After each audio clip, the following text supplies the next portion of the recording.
7वां अध्याय। इस अध्याय में स्वामी जी ने ईश्वर के गुणों और ईश्वर द्वारा वेदों के माध्यम से मानव को ज्ञान प्रदान करने के तरीके का उल्लेख किया है। कोई वस्तु अपने गुणों से जानी जाती है। किसी वस्तु के गुणों पर सभी की एक राय होने पर ही उस वस्तु के नाम से सभी द्वारा उस वस्तु का सही अर्थ निकाला जा सकता है। लेकिन ईश्वर के मामले में लोग इस नियम को स्वीकार करने में विफल रहते हैं। आज के लगभग सभी संप्रदायों में ईश्वर के अस्तित्व को माना जाता है, लेकिन ये सभी संप्रदाय ईश्वर के गुणों के बारे में एकमत नहीं है। ईश्वर के गुणों या विशेषताओं की एकमतता के अभाव में ईश्वर में विश्वास निरर्थक हो जाता है और इसने धार्मिक मंचों में झगड़े को जन्म दिया है। स्वामी जी ने इस अध्याय में स्पष्ट किया है कि देवता कौन है, उनका क्या अर्थ है, ईश्वर और भगवान के बीच क्या अंतर है। स्वामी जी ईश्वर को निराकार मानते हैं। इस दृष्टि से उनका मत अन्य सभी मतों से भिन्न है। उन्होंने स्पष्ट रूप से उल्लेख किया है कि यदि ईश्वर को रूप वाला स्वीकार किया जाता है तो बहुत सारी कठिनाइयां उत्पन्न होंगी और उनका समाधान करना असंभव होगा। निराकार माने जाने पर ही ईश्वर में सर्वव्यापकता का गुण हो सकता है। यदि ईश्वर को रूप वाला स्वीकार किया जाता है तो उसकी उपस्थिति को एक स्थान विशेष पर स्वीकार करना होगा। इधर इस अध्याय में स्वामी जी ने ईश्वर से संबंधित कई मुद्दों का समाधान किया है। उन्होंने इस तरह के सवालों के जवाब दिए हैं।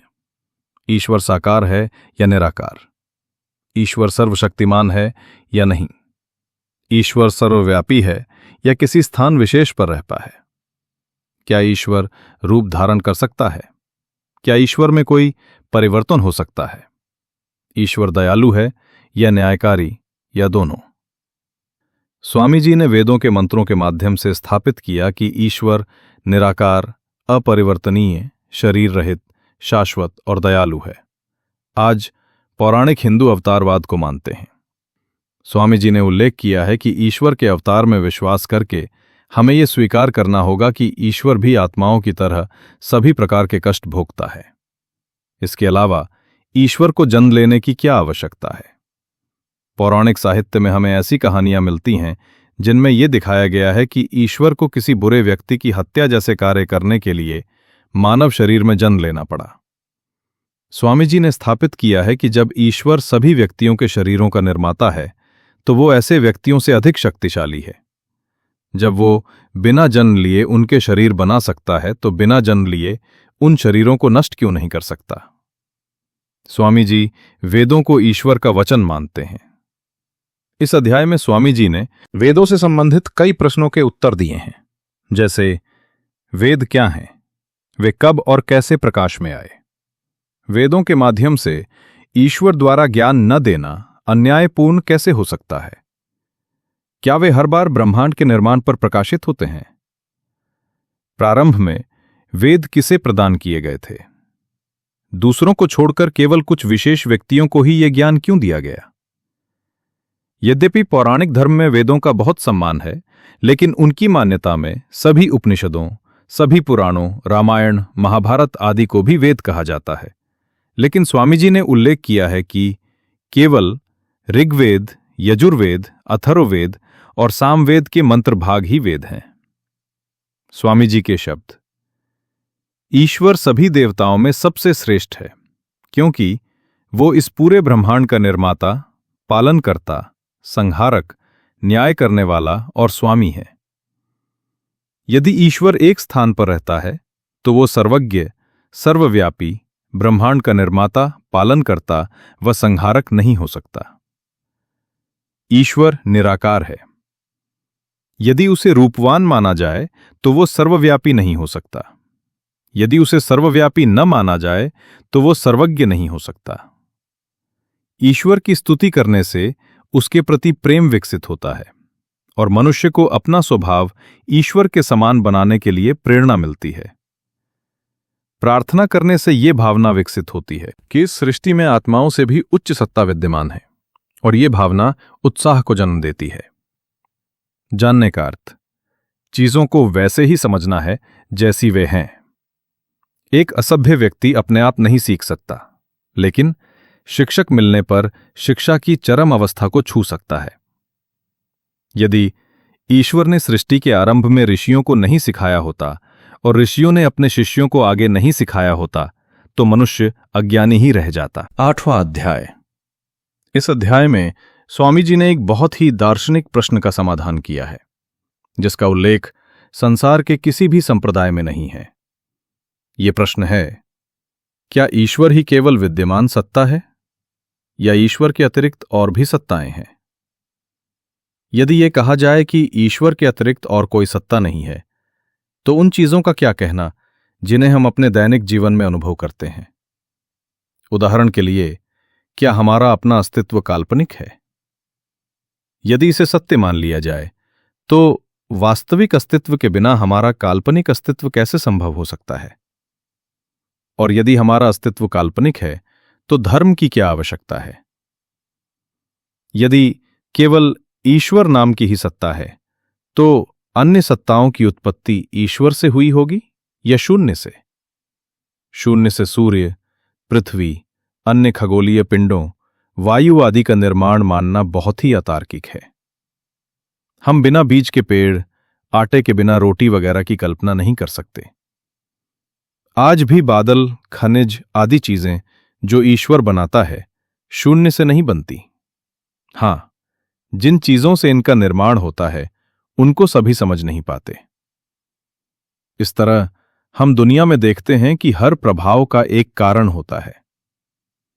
यदि हम माने कि अन्य सत्ताओं की उत्पत्ति ईश्वर से हुई है, तो इसका कोई तार्किक उत्तर नहीं है कि अन्य सत्ताओं की उत्पत्ति आखिर हुई ही क्यों, या उनकी रचना का कारण क्या था।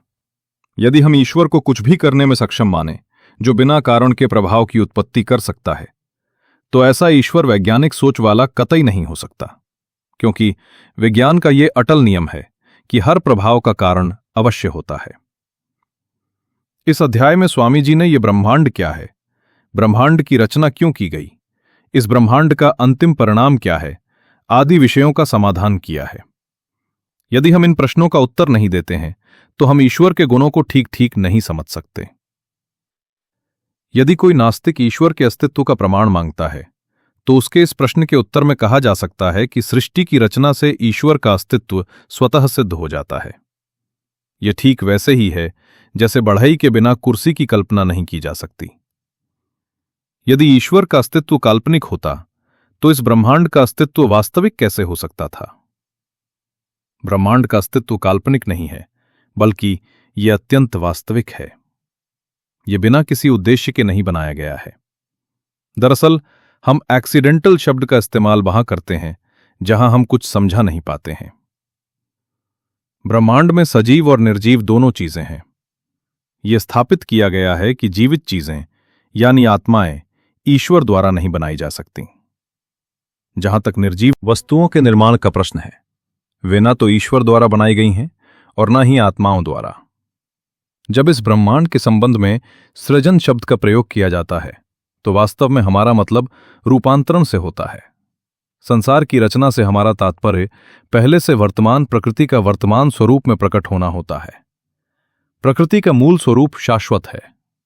प्रकृति का अपने मूल स्वरूप से वर्तमान स्थिति में अभिव्यक्त होना ब्रह्मांड की रचना, और प्रकृति के अपने मूल स्वरूप में वापस लौटने को ब्रह्मांड का विघटन अर्थात प्रलय कह दिया जाता है। सृष्टि रचना और उसका प्रलय ईश्वर का एक बार का कार्य नहीं है, जैसा कि अन्य धर्मों या संप्रदायों में माना जाता है। ये एक अंतहीन श्रृंखला है। दूसरे शब्दों में यह भी कहा जाता है कि सृष्टि रचना और उसका प्रलय प्रवाह से शाश्वत हैं। ब्रह्मांड की रचना के पीछे एक निश्चित उद्देश्य है, और यह उद्देश्य आत्माओं का कल्याण है।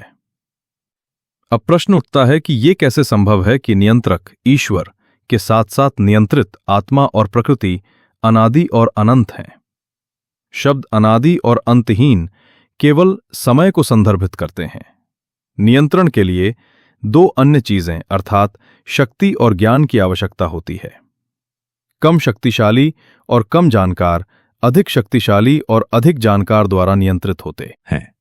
परमात्मा बहुत ज्ञानी और आत्माओं से बहुत शक्तिशाली है, और इस अर्थ में उसे आत्माओं का नियंत्रक कहा जाता है।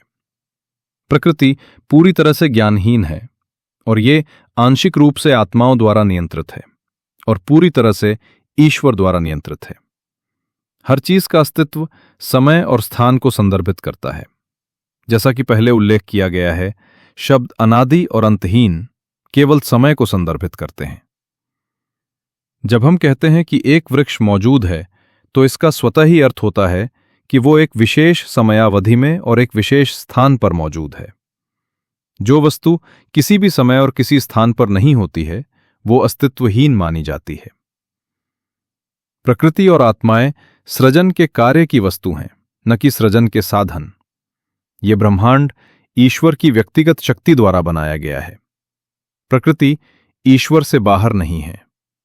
प्रकृति और आत्माओं को अनादि और अंतहीन मानकर ईश्वर किसी भी तरह से इन पर निर्भर नहीं होते हैं। यदि हम कहें कि रवि अपने दांतों से रोटी खाता है, तो रवि दांतों पर निर्भर है, न कि रोटी पर, जो कि रवि की क्रिया की वस्तु है। स्वामी जी के शब्द। जैसे आंखों का प्राकृतिक स्वभाव देखना है, वैसे ही ईश्वर का स्वभाव है कि आत्माओं को उनके कल्याण के लिए असंख्य वस्तुएं प्रदान करने के लिए संसार की रचना करना।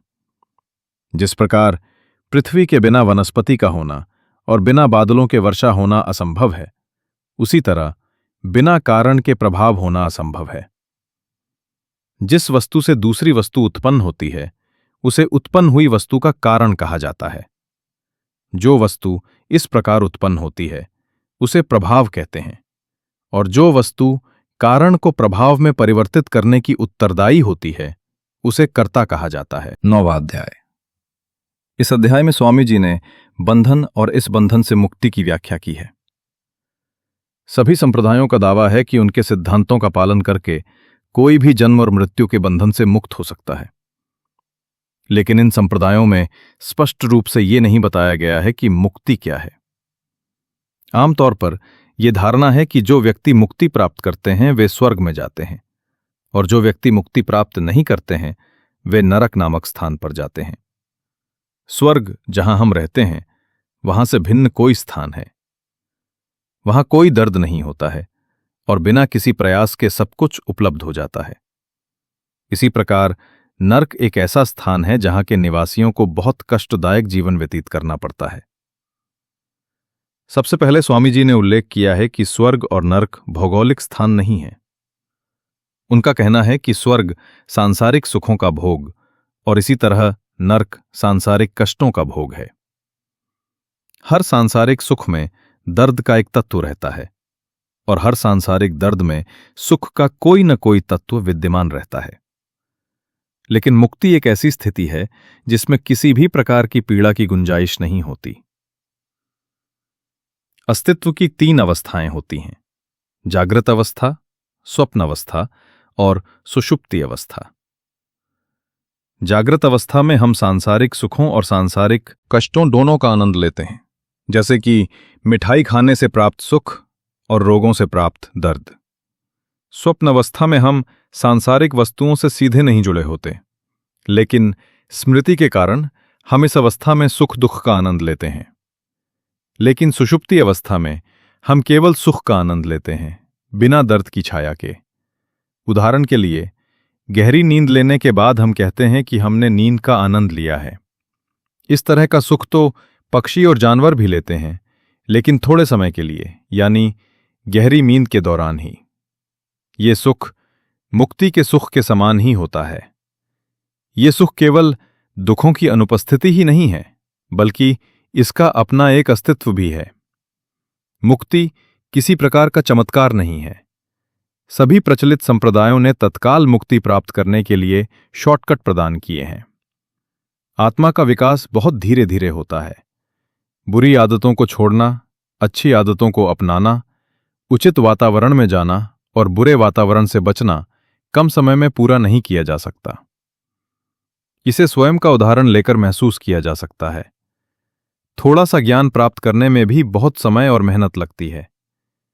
जाने माने आधुनिक वैज्ञानिक न्यूटन ने कहा है, मैं समुद्र के किनारे खड़े होकर सीपों को ही इकट्ठा करता रहा, जबकि ज्ञान का सागर मेरे सामने था, लेकिन मैं उसमें डुबकी नहीं लगा सका। एक विद्वान व्यक्ति का सबसे बड़ा ज्ञान ये एहसास जागृत होना है कि वो कुछ भी नहीं जानता। इन स्थितियों में मुक्ति प्राप्त करने के लिए कई मानव जन्मों की आवश्यकता होती है। मुक्ति प्राप्त करने के लिए हमें अपने जीवन के विभिन्न दागों को साफ करने की आवश्यकता होती है। इसके अलावा हमें अपने जीवन को दागों से बचाना भी होता है। इसी क्रम में पुनर्जन्म के सिद्धांत की भी चर्चा की गई है। स्वामी जी के शब्द। जिस प्रकार जड़ काटने से वृक्ष नष्ट हो जाता है, उसी प्रकार पापों को छोड़ने से दुखों का नाश होता है। 10वां अध्याय। इस अध्याय में स्वामी जी ने मनुष्य के सामान्य व्यवहार पर चर्चा की है कि क्या खाना चाहिए, क्या नहीं खाना चाहिए, दूसरों के साथ कैसा व्यवहार करना चाहिए आदि। इस अध्याय में सामान्यतः उन बुरी आदतों का उल्लेख है जो उस समय हिंदू समाज में प्रचलित थीं। ये अध्याय किसी गहरे दार्शनिक मुद्दों से संबंधित नहीं है, लेकिन कई बुरी परंपराओं की बात की गई है। स्वामी जी ने कहा है कि स्वस्थ चीजें ही खानी चाहिए। उचित साधनों से अर्जित अस्वच्छ वस्तु और अधर्म से अर्जित स्वस्थ वस्तुओं का सेवन नहीं करना चाहिए। मांस, विस्की वगैरह न लेने की चर्चा की गई है। उस समय ये धारणा थी कि अगर हिंदू गैर हिंदुओं द्वारा पकाया गया भोजन लेते हैं तो वे अपने धर्म से गिर जाते हैं। इस धारणा के कारण हिंदू व्यापार वगैरह के लिए विदेशों में नहीं जाते थे। स्वामी जी ने बताया है कि ऐसी धारणा गलत है। उन्होंने इतिहास का हवाला देते हुए बताया है कि पुराने समय में आर्य कारोबार के लिए दूसरे देशों में जाया करते थे। विदेशों आदि में जाने के लिए केवल एक चीज का ध्यान रखना होता है, और वो चीज है सफाई। स्वामी जी के शब्द। ये कहना गलत है कि हिंदू आर्यवर्त के मूल निवासी दूसरे देशों में जाकर अपने धर्म से गिर जाते हैं। यदि सत्य बोलना आदि नैतिक नियमों का पालन किया जाता है तो कोई अपने धर्म से नहीं गिरता है, चाहे वो कहीं भी हो। लेकिन यदि नैतिकता का पालन नहीं किया जाता है तो वो इस देश में रहते हुए भी अपने धर्म से गिर जाता है। आमतौर पर स्वामी जी की आलोचना अन्य धर्मों के खिलाफ बोलने के लिए की जाती है, लेकिन 10 अध्यायों वाली अपनी पुस्तक के पहले खंड में उन्होंने सच्चे स्वरूप यानी वैदिक धर्म की प्रकृति को दिखाने के अलावा कुछ नहीं किया है। उस समय प्रचलित संप्रदायों ने वैदिक धर्म के सत्य को ढक लिया था। ऐसे में वैदिक धर्म की बात करना भी जरूरी हो गया था।